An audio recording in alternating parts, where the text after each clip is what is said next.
Hey, good morning everybody. Matt Zerby here with Wasco Nursery, and welcome back to Coffee Chat with Matt 2022. So very excited to be with you again. We're going to get started with our regular Saturday morning feature here, and hope to be doing these every week as we did last year. Occasionally, something comes up and we're not able to do one, but we're hoping to have one every week for you. And this week, I just wanted to maybe fill you in on a few things that are happening around here at the Garden Center, and then answer some of your questions about what you can be doing to get prepared for the upcoming season. So we're here in late March, and unfortunately, we had a few nice days last week, but now the weather has turned a bit, which is totally expected at this time of year, right? We've had a few days of cold and rain, and even got a few snow flurries last night. There's a few little spots of snow here and there on the ground this morning. That's okay. The plants that are outside are totally used to that. So the trees that we've been digging the last 2 weeks or so are totally fine. The plants in your yard that are starting to emerge from the ground, say daffodils, tulips, allium, daylilies, maybe iris, something like that, those are all going to be perfectly fine. They're very, very cold tolerant plants. So they're not really going to be injured by the colder temperatures that we're experiencing now, or the overnight lows the next couple of nights are supposed to be in the upper teens. But again, those plants are not going to be damaged or bothered by that cold.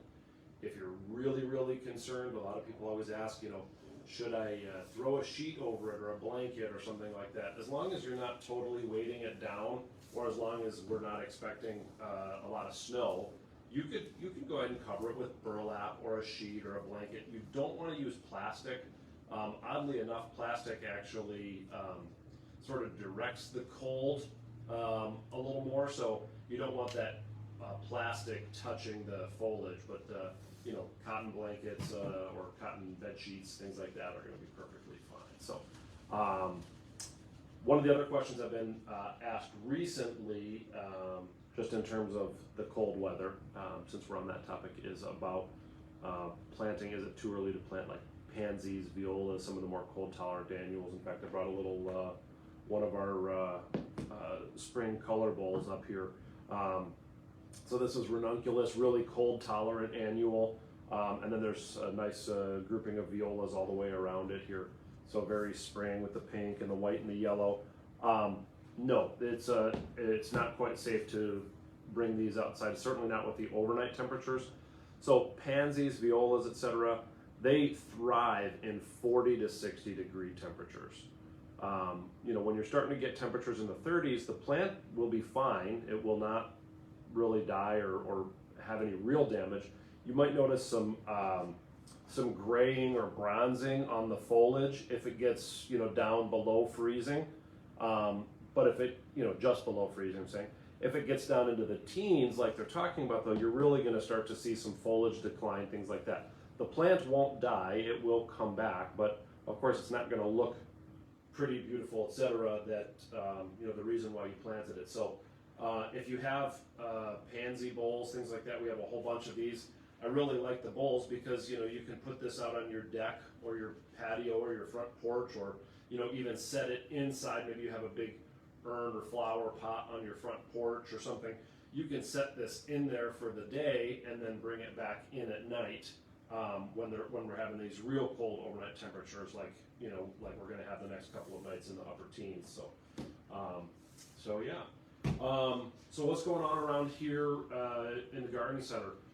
We brought in our first load of shrubs. We're starting to pull stuff out of our unheated hoop houses. So a lot of people ask me, what do you do with the stuff at the end of the year, that type of thing? Well, hopefully we sell everything, but occasionally, of course, not everything the previous year sells. So some things that are nice and fresh crops that maybe were maturing in the fall and ready to sell in the fall, those plants, we will put them away into unheated greenhouses, what we call hoop houses, or you may be familiar with the term Quonset hut. So those are interchangeable. Hoop houses is what we like to call them. So they get packed pretty tightly into hoop houses for the winter, where they will remain. Now the hoop houses, like I said, are not heated, They just keep the temperature a little warmer than if we had left the plants just, say, sitting outside in the sales yard in their pot.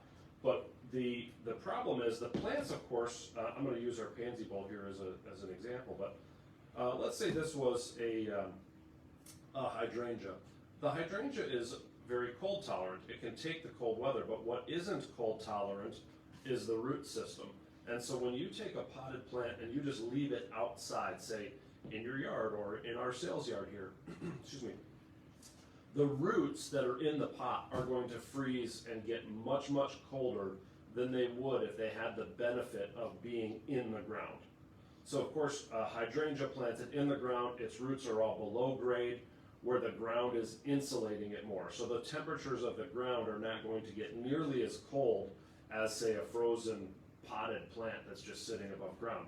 So when we put our plants into the hoop houses for the winter, being packed close together, being on the ground, and then being covered in this unheated hoop house, just the sun just keeps those houses just a little bit warmer than the outside temperature, and it retains some of that heat inside there during the night just to keep it a little bit warmer than normal. We have very good success with that. That's what all wholesale growing nurseries, etc., that's how they store their plants for the winter, at least in the northern part of the U.S. like we're in.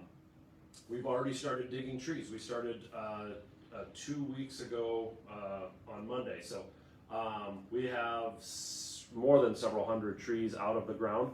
We always start with our earliest blooming plant material. We start with like maples, which you say, well, those don't really bloom. Well, they kind of do bloom. They actually get a little bit of a flower, especially if you have a red maple at home. Maybe you've seen that. It's a little fuzzy red flower on there. So we start with those. We will start digging crab apples relatively early.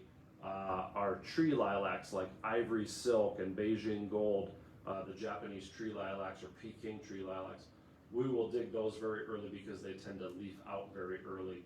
And then we kind of have this progression.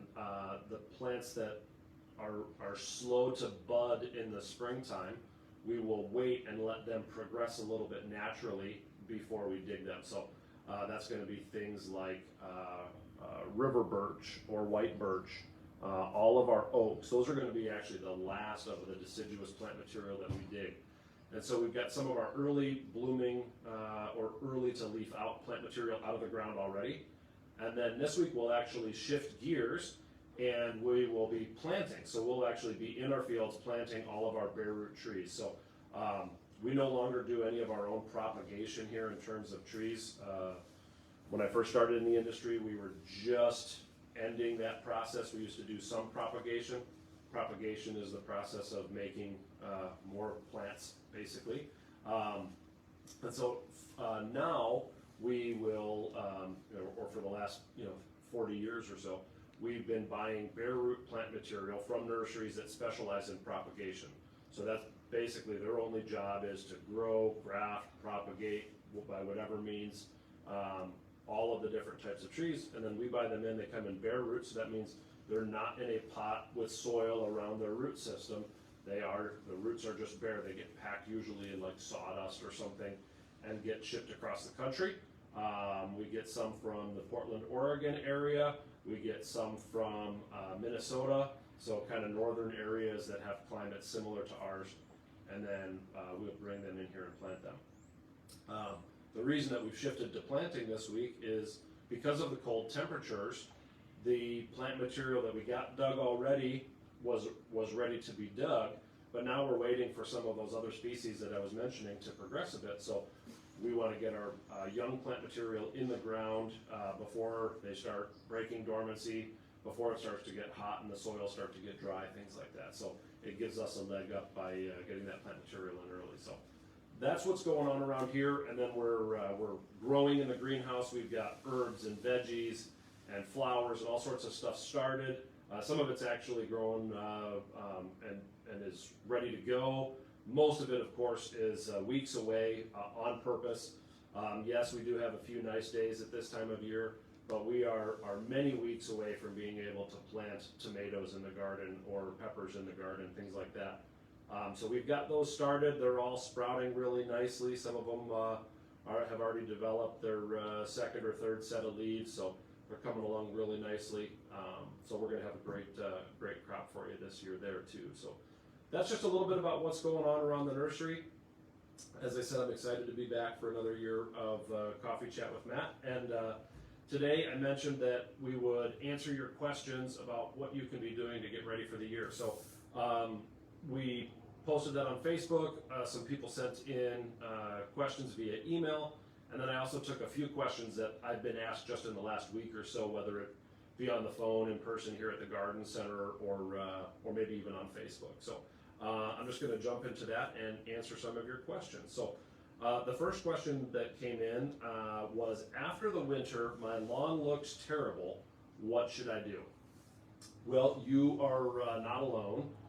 As I've driven around and looked at various properties, for whatever reason this winter was harder than normal on lawns. My guess is that it has to do with lawns being stressed out from last season, which was a drought season. So if we remember back to 2021, here in northern Illinois, it was very, very dry at the start of the year. So May was exceptionally dry for us, which is never a good thing for plant material, but especially lawns and things that have a very shallow oriented root system, such as your lawn grass. So a very dry May meant the plants didn't root in well, didn't grow as aggressively as they might, were already weakened, and then you just have the normal stressors of heat and summer and all that kind of stuff. Combine that with some insect activity that we were seeing abnormally high last year, and that led to a lot of lawn problems. So what can you do now?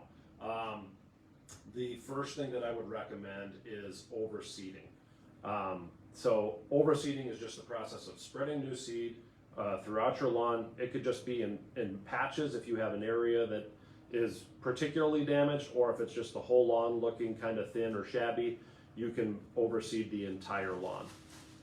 In order to get ready for overseeding, you can do one of a couple of things. If you have areas that have dead grass, so it's just kind of a matted down, straw colored, obviously dead. If you grab it, it's just kind of almost rotten, you know, in its like feel and texture. First thing to do would be to take a leaf rake and rake that stuff off the surface.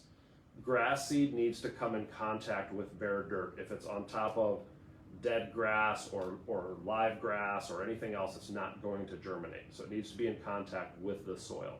So first thing is to rake that off. If, as I do at home, if you have some areas where it's just, you know, there's no dead grass, it's just plain old mud. It's just the lawn kind of died out in some spots and you just have these muddy spots or patches throughout the yard.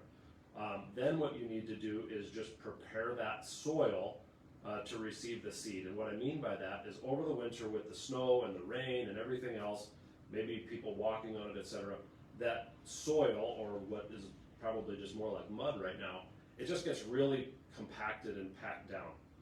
And when you put that seed on the surface, the soil isn't really ready to receive that. So there's a few things you can do. You know me, I like props. So this is a tool called a garden weasel. This is an excellent tool for getting, there's a lot of things you can do with this, but it's particularly good for preparing soil to receive seed. So you just take this tool and you run it back and forth, and it's almost like a little rototiller, little manual rototiller. So it's gonna kind of chew up and sort of scrape the surface. It does a very good job.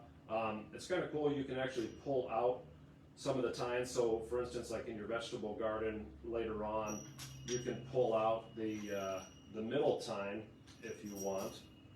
And when you have young seedlings growing, you can do that, and the seed will be fine, or the seedling will be fine, and it's just going to kind of till up or weed or chew up the ground on either side of your plants.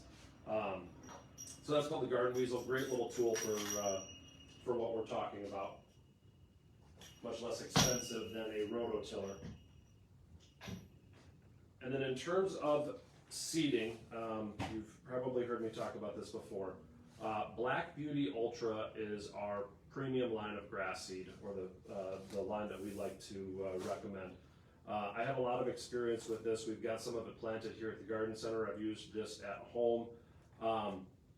The big difference between Black Beauty and a lot of the grass seed on the market is they have in this mix are some proprietary varieties of tall fescue. So tall fescue normally is not a very desirable grass.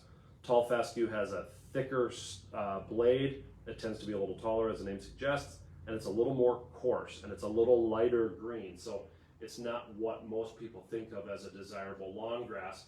Most people think of that dark green, soft, thin-bladed bluegrass type look. The downside is that bluegrass is not drought tolerant, not disease resistant, prone to insect damage, drought damage, all that kind of stuff. So the varieties of tall fescue that are in this blend were chosen. They're thinner bladed. They have a much darker green color, almost a real dark blue-green color. So it gives it a nice color.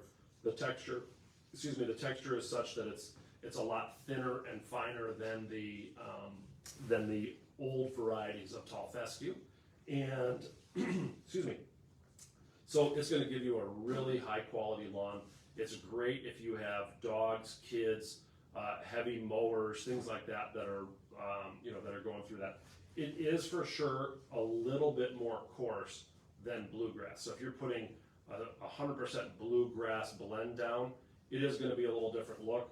I can get past that really easily. I think that this looks great. It's certainly fine for what I'm doing at home, but if you're going for that like absolutely perfect lawn look, you may want to go with bluegrass, but that's, like I said, going to need a lot more care, fertilization, dethatching, spraying for fungus and all that kind of stuff. So Black Beauty Ultra is where I would go. They also make a really good dense shade mix. It's called Jonathan Green Dense Shade Mix. I always joke with people, if you have a shady area, if you can't get that to grow, nothing's going to grow. Like if that doesn't work, just stop trying, because it is the most shade tolerant grass seed that I have come across. We've used it at home. We've got some pretty good shady spots. It's done quite well. In the very back corner underneath some big old trees, there's a few areas that even that won't grow, and we've just kind of mulched those in. But otherwise, try that for your shady areas.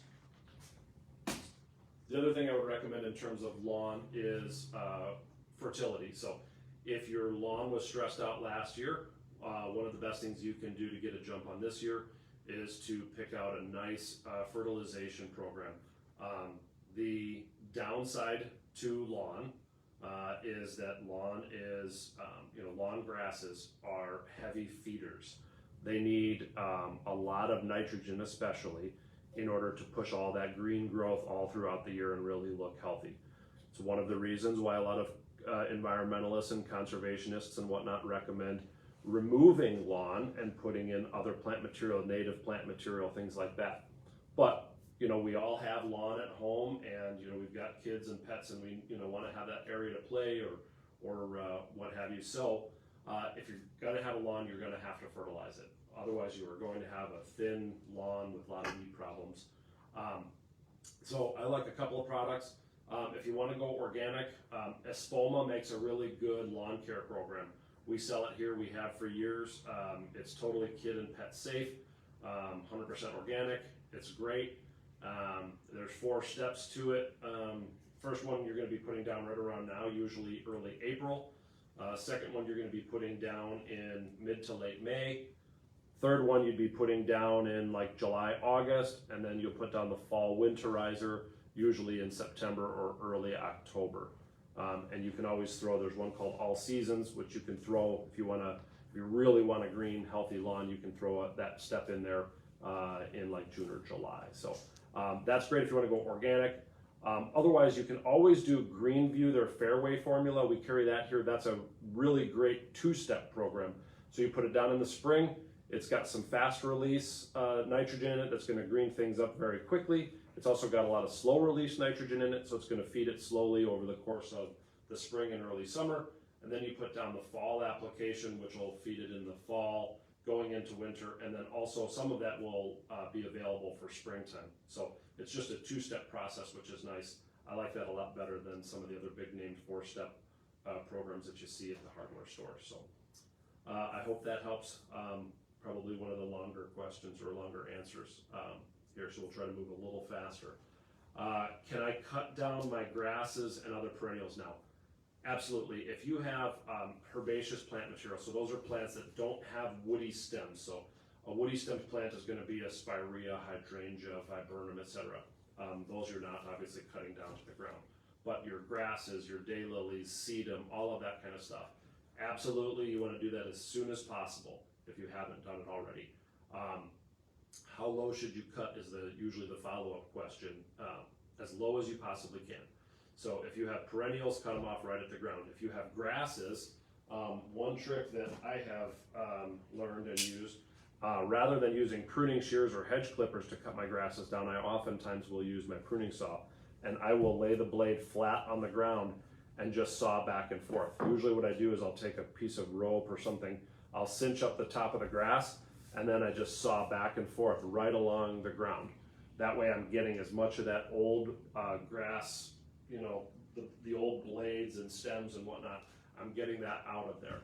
The reason that I like to do that is it lets more water, oxygen, and nutrients down into the soil, into the crown of the plant, and it should help prevent what I call the donut effect, which if you've ever had this, you know exactly what I mean, which is you have a grass growing and the center dies out and you just have sort of a ring of healthy grass around the outside.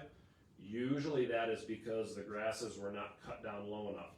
And I see this a lot, even a lot of so-called professional landscapers, or what I affectionately call pickup truck landscapers.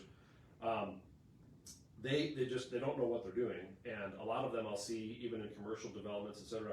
I'll see grasses about 6 inches high, where they just cut the tops off and leave about 4 to 6 inches of that brown straw-colored remaining grass from last year. That's not a good idea. So hope that helps. Last summer was very hard on my trees and shrubs. What can I do now to give them a leg up this season? That kind of goes along with my answer about lawns. Just like the lawn was stressed out because of the drought and just being a tough year and everything, trees and shrubs are the same way. So the best thing that you can do for those is to fertilize them right now. So if you have a specific tree that is struggling, I recommend a product called BioPack Plus. It's a stress relieving micronutrient fertilizer, almost like, giving it a day at the spa, multivitamin pack, etc. So that would be a really good thing. If overall your plants are in good shape, you just kind of want to help them along, which I definitely recommend. I would recommend any of the Tone products from Espoma. They're organic fertilizers. They're meant to sort of mimic what happens in Mother Nature, the breakdown of plant material and animal waste and all that stuff that happens, say, on the forest floor that doesn't happen in our lawn because we rake all the leaves off and clean up after the pets and all that kind of stuff. So it's a granular product. It doesn't smell great, but it works really good. It also has beneficial bacteria in it that also help the soil profile. So great product to be putting down twice a year. Put that down in the spring and then put it down again in the fall. So April is, late March, anytime in April is perfect time for that. And then I would put it down again in like September, mid to late September would be good. So for trees, I recommend Tree Tone. For shrubs, there's Plant Tone. If you don't really want to buy multiple products, just go with Plant Tone. It's a great, all-purpose. You can put it on everything. So Plant Tone is really good for perennials, trees, shrubs, even vegetable gardens. It'd be perfectly fine for that. Okay, next question. When I went to work in the yard last Sunday, last Sunday was beautiful. I wish we had more of that. When I went to work out in the yard last Sunday, I noticed that some animal ate almost all of my new witch hazel down. I bought it from you last year and it was almost 5 feet tall by the end of the season. Now it's only 2 feet tall and all I have left are stubs. Is it dead? Well, I'm sorry to hear that. That is an unfortunate situation, although it does happen from time to time. The animal was most likely rabbits. Rabbits can do a number on plant material. Sometimes they just will chew a few stems here and there, but occasionally they will take a plant and take all the stems off, especially in the middle of winter when there's snow on the ground and they don't have a lot of green material that they can find, and they're up on the snow. Then they can get even higher on the plant. So you have a 5-foot tall plant and they eat it down. It's not that you didn't have 5-foot tall rabbits. They're just able to eat that down and chew it all up, that type of thing. So a couple things I would say. First, there's a product called Plant Skid. Plant Skid is an organic deer and rabbit repellent. It works really well. So should you continue to have this problem, you can spray the liquid version on the stems before winter hits, because usually when you're going to have that kind of damage, it's going to be in the middle of the winter. So I have a handful of plants that both the deer and rabbit will like to munch on in the winter. So usually right before Thanksgiving, I will get out there and I will spray Plant Skid. I have a little baby Japanese maple that I planted last year. I sprayed that. I actually have a witch hazel that they have bothered occasionally, and I put it on that. And then for whatever reason, my oak leaf hydrangea, they've munched on that a bit. And so I'll spray it with that. If you have rabbit problems on smaller plant material that's coming up, like hostas and things that start to emerge in April that rabbit or deer like to eat down, there's also a granular version. You can sprinkle this on the garden as the plants start to emerge, and this is really effective at keeping the rabbits out of the garden. In terms of your witch hazel, though, I actually wouldn't be too alarmed. A number of years ago in one of the polar vortex, I had a plant that I had just planted in the fall, and then the polar vortex came and it took about 2/3 of that plant. The top of the plant just died back from freeze damage, basically.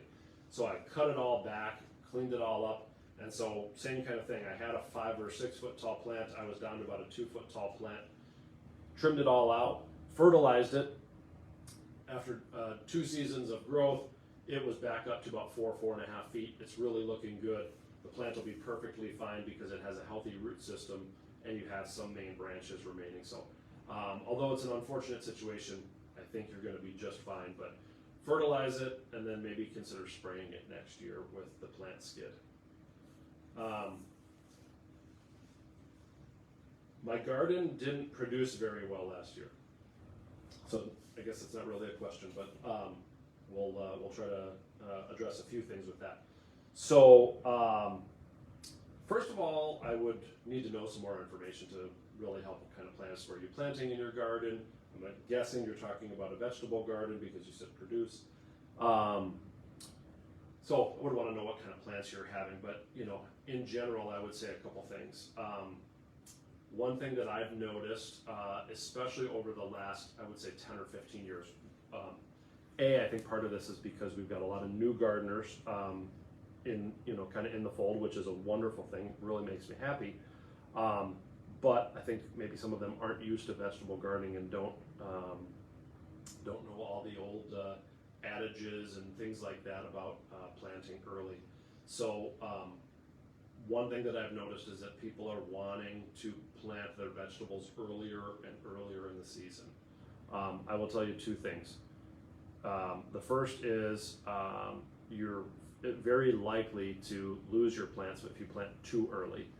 If we do get a late frost, things like tomatoes and peppers and basil and all of those kind of things that we love to grow in the garden, those are not even in the least bit cold tolerant. So if you plant them too early and we get a late frost or even just some cold temperatures, like in the upper 30s, those are not going to do well. So first, be patient.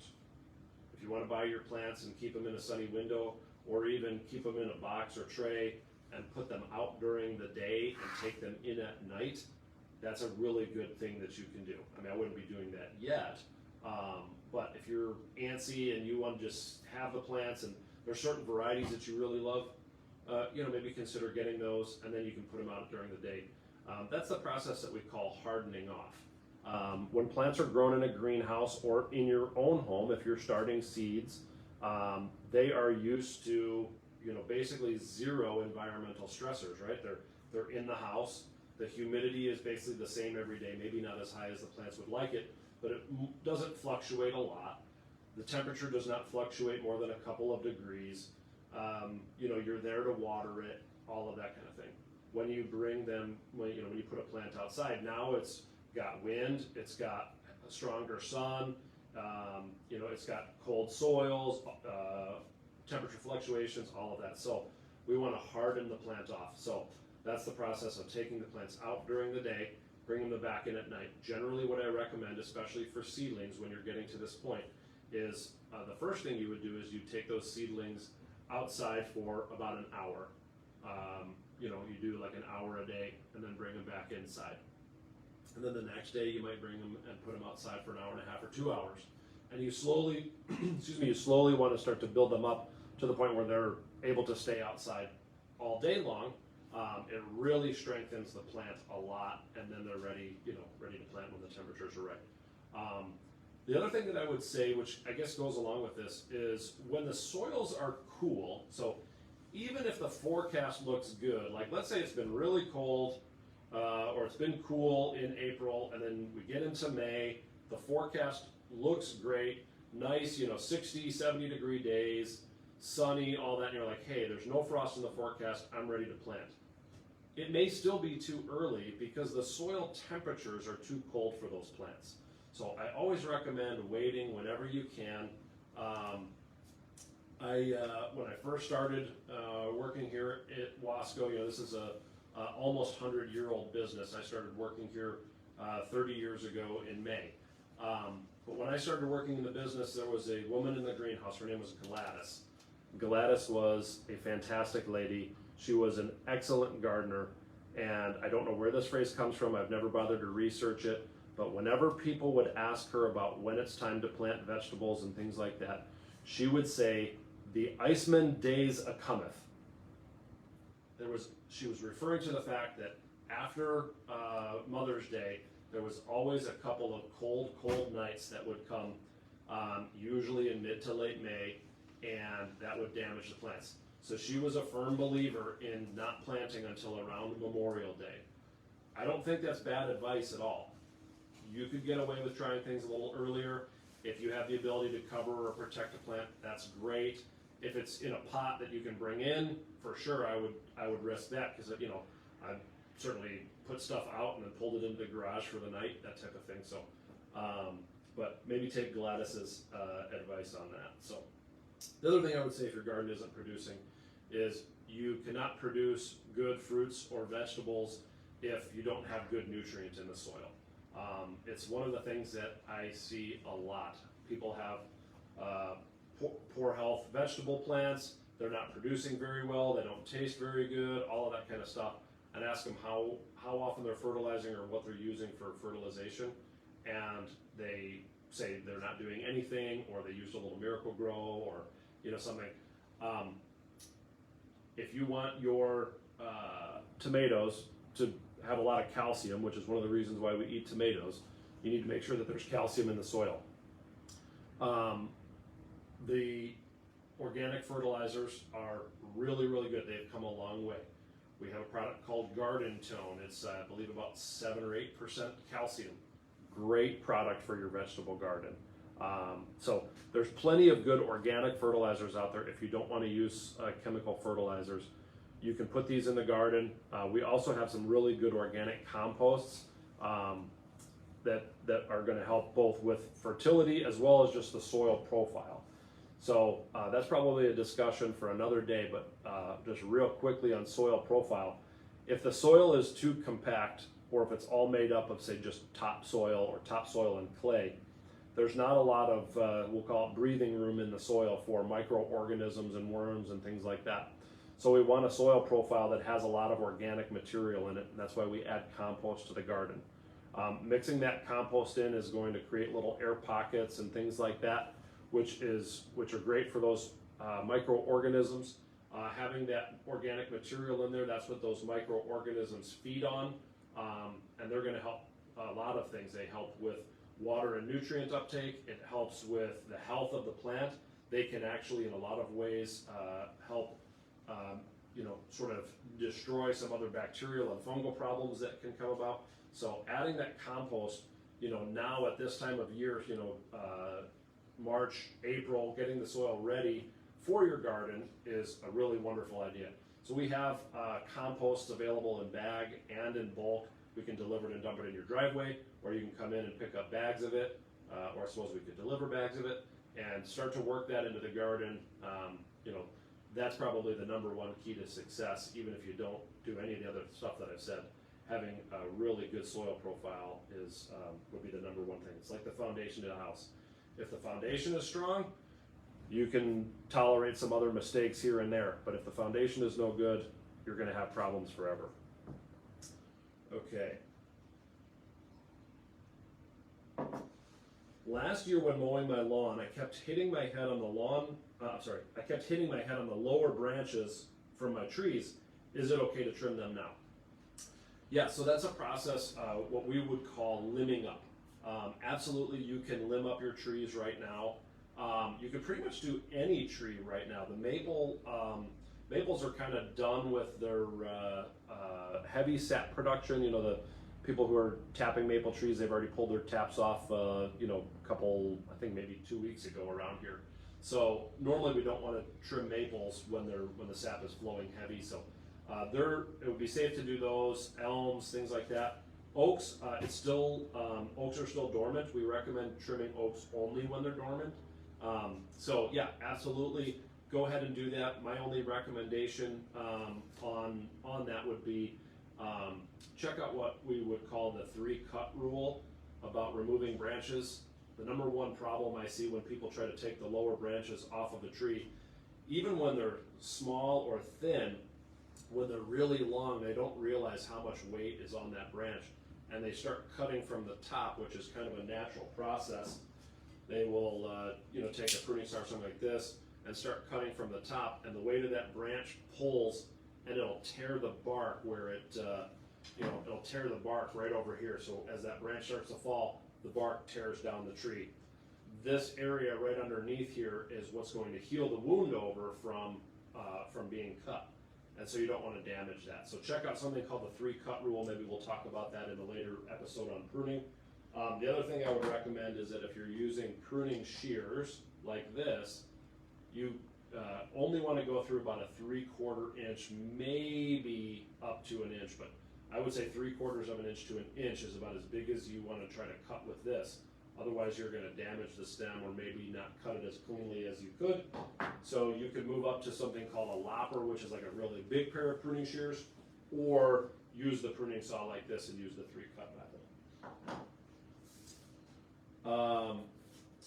I have 3 flowering crab apples. They have always bloomed nicely, but then look pathetic all summer.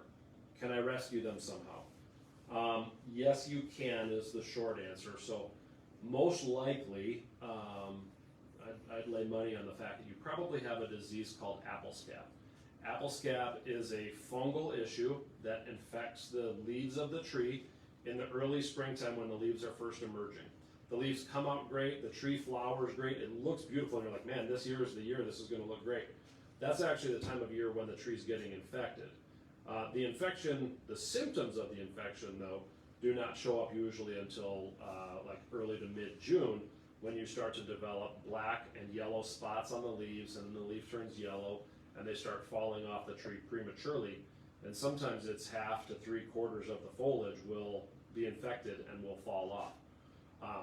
That is Applescap. It is very common, especially on the older or old-fashioned varieties of crab apples that were very commonly planted around here in the 60s, 70s, 80s, 90s, etc.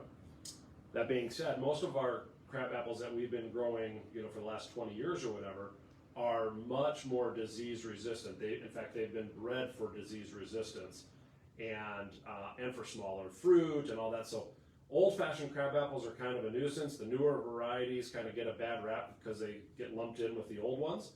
But the new ones are great. So you could do a couple of things. You can try to treat for Applescap, or you could consider replacing the tree with a more disease-resistant variety. If you are going to spray for Applescap, the product we recommend is called Infuse. It's made by a company called Bonide. We have that here in the store in a concentrate like this, or in a bottle that attaches to the hose that you can just spray the tree. So either of those are going to work great. You're going to start spraying when the leaves are about the size of the nail on your pinky finger, and then you're going to repeat applications. You're going to do 4 total applications, and they're about 10 to 14 days apart. So starting when the leaves are about the size of the nail on your pinky finger, and then every 10 to 14 days, 4 total applications. You can find that information also on our website. If you go to wasconursery.com/learn, you're going to find some informational, or informational, educational, how-to type handouts on some of the more common disease and insect issues that we have in our area. And Applescap, being very common around here, is one of them that we have up there. So check that out. All right, I think we've got time for just a couple more questions here. We bought a new house last year and everything is overgrown. What should we do? Well, that's kind of a tough question to answer without knowing more information or having seen the site or at least some photos or something. But what I can tell you is, first, get out and just start trimming everything back. If everything is overgrown, at least start with a good, healthy haircut on everything. Then we can evaluate what the plant material actually looks like once it starts to grow. Are things salvageable or not? As a general rule, you don't want to take off more than 1/3 of a plant's foliage in one season. It's dormant right now, so you can usually get away with a little bit more. So I would say somewhere between 30 to maybe 50% of a plant you should be able to cut back. So if you have overgrown, viburnum or lilacs or things like that, you can cut those back real hard, dogwood, etc., and then just see what they look like once they start to leaf out. Be patient. It may take them a little longer to leaf out because when you're cutting them back so hard, you're cutting off most of those young, healthy buds that were formed and prepared in the fall or earlier this spring. That being said, if you trim a lilac right now or a fragrant viburnum or things like that, you will most likely cut off their flower buds because those were formed last fall. However, that does not affect the health of the plant. So if everything's overgrown, give it a good hard haircut, trim it all back, and then reevaluate, maybe bring some photos in for us to look at. The only caveat there is in terms of evergreens. If you've got big overgrown evergreens, you need to be real careful with how far you cut them back. Generally what I like to do is kind of put my hands inside and sort of open up the plant like this and look, because you may have foliage right out here, and then all of this may be bare with no buds, no foliage, nothing. And so if I cut way back into here, I'm just going to have all these cut stubs, and it's not really going to grow out of that, or it may grow out a little bit, but it's going to be really harsh. So just keep that in mind. There's another question about vegetable gardens. I think we kind of talked about that mostly. 2 more questions. I planted a rose bush last year, but I'm not happy with where I planted it. Can it be moved? Yeah, absolutely. So you got 2 things going for you. You've got the time of the year, and then just the timing of when you planted the rose bush. So the first is, if it was planted last year, I'm sure it developed some roots last year, but it doesn't have a really well-established root system like, say, a plant that's been in the ground for 10 or 15 years. So when you're cutting through the roots, you're going to be cutting some finer roots. Those grow back very easily. So based on the fact that it was just planted last year, I would say absolutely you could move it. And then based on the time of year, this is a perfect time of year for transplanting. This is the time of year when we will transplant all sorts of stuff. As I mentioned earlier, we're transplanting trees. We're taking little baby trees that were pulled out of the ground in one nursery, and then we're planting them in our nursery, and then we're going to let them grow for the next 3 to 7 years. So that's totally fine. It's also the time of year when we're harvesting, digging up so that you can come and purchase things like hydrangea and roses and all sorts of other stuff. So absolutely, it's a great time of year to do that. What I would recommend, if you can remember what the pot size of that plant was last year, I would want to go about 25 to 50% larger than what the pot was. That way you're getting, as much of those new roots that were established last year as you can. So the bigger the better, but within reason. So hope that works out well for you. Add a little compost or soil conditioner if you're putting it in a new spot that doesn't have amended soil. That'll also help those roots get themselves established into the new location. And then lastly, put a little bit of mulch over the surface when you're all done, just to insulate the root system from maybe some cold nights or hot sunny days. You don't want to have the extremes affect the root system. So, all right, last question of the day. Hi Matt, my husband and I are arguing about whether or not we should put fresh mulch down this year. We just did it last year. I don't think we need it, but he likes the freshly mulched look. All right, well, I don't want to get in the middle of your argument, but I'll answer this question as best I can. Generally speaking, you don't want to have more than 2 to 3 inches of mulch on your beds, trees, etc. If you have less mulch than that, then you're going to probably see a lot more weeds, but you're also going to have more issues with those extremes in temperature that I just mentioned. So on a hot sunny day, say at this time of year, the soil surface gets very warm, and some of those fine roots and things like that, if they don't have soil moisture available, etc., they'll start to have problems and maybe start to wither and die. And then if we have a really cold night, the opposite happens. Those fine roots that are up at the top, they get colder than they want, and then they may be damaged that way.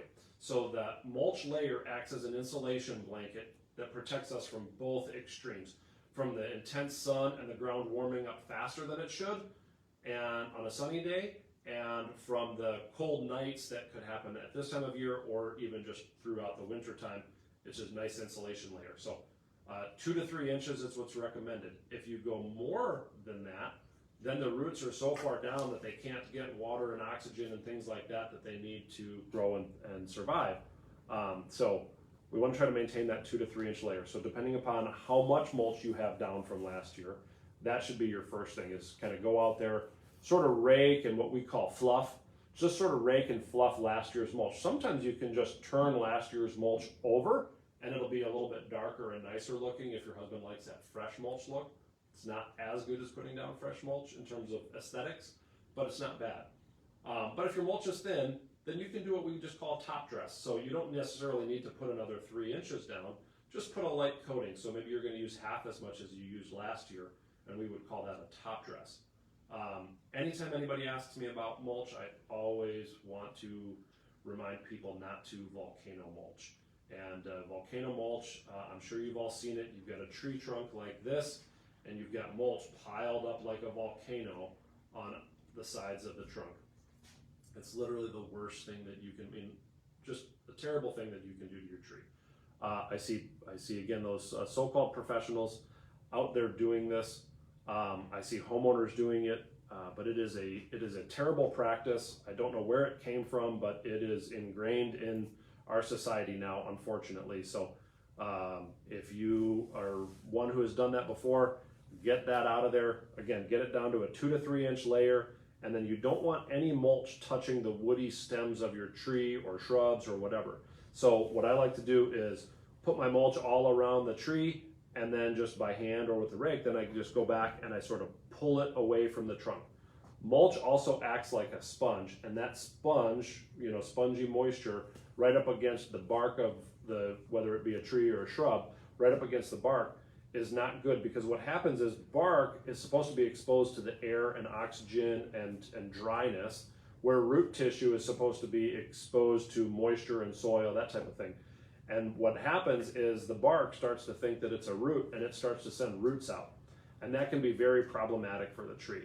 So whenever possible, we want to pull that mulch away from the tree. If you did volcano mulch in the past, or if you moved into a home or have a home that has happened for years, what you would want to do is get in there and slowly kind of shave that mulch down. There's probably going to be some roots inside there. That's okay to get rid of those. If they're real big, you may want to maybe take a video or some pictures, send them in, and have us look at it. But you want to try to shave that down and get back to the grade level. And what we're always looking for is what's called a root flare. So a tree should come down and then flare out as it approaches the ground. Sometimes what we end up seeing is sort of more of like a telephone pole look, where it's like the same diameter all the way down. And that can mean that the tree's either buried too deep or there's too much mulch around it.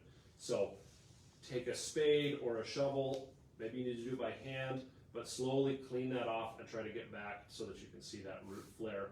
that's what's going to keep your tree really good and healthy. So I hope that answers your question about mulch. And thank you for all of you who did submit questions. We love that. Hopefully, I'm not obviously looking in the Facebook comments right now, but hopefully some of you have been asking questions on here. I know that Megan is answering questions today online, so if you have any questions, she's going to hit those, hit you back with a reply, and maybe we'll take some of those questions and use those in a future episode. So again, thanks for being here. Really very pleased to be back at it again, even if it is a cold and snowy day. So until next time, thanks for joining me.